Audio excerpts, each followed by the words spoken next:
செய்தியை தற்போது பார்த்து வருகிறோம்.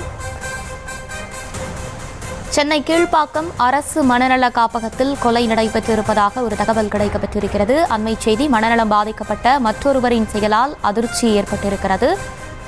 விவரங்களோடு இணைகிறார் நம்முடைய செய்தியாளர் முரளி. முரளி, வணக்கம். இது குறித்தான முழு விவரங்கள்.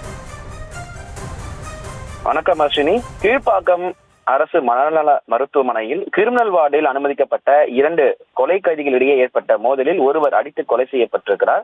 கோயம்புத்தூர் மாவட்டம் ஆழியாறு காவல் நிலைய போலீசார் கொலை வழக்கு ஒன்றில் ஜாகீர் என்கிற மனநலம் பாதிக்கப்பட்ட குற்றவாளியை கைது செய்து கடந்த 2024ஆம் ஆண்டு கீழ்ப்பாக்கம் அரசு மருத்துவமனையில் மனநலம் மருத்துவமனையில் சிகிச்சைக்காக சேர்த்திருக்கிறார்கள்.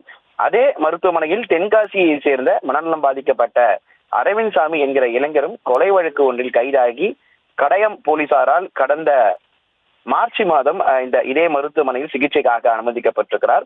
இந்த நிலையில் மனநல மருத்துவமனையில் கிரிமினல் வார்டில் 2 பேரும் சிகிச்சை பெற்று வந்த நிலையில் கடந்த 20ஆம் தேதி ஜாகீர் மற்றும் அரவிந்த் சாமி 2 கைதிகளுக்கு இடையே கழிவறைக்குள் பிரச்சனை ஏற்பட்டிருக்கிறது.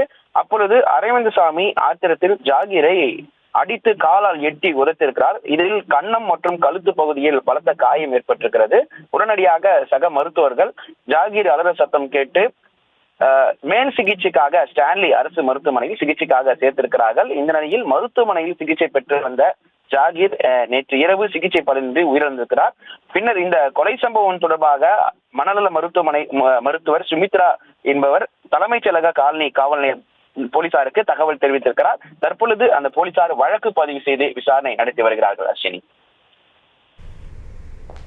விவரங்களை வழங்கியமைக்கு நன்றி முரளி.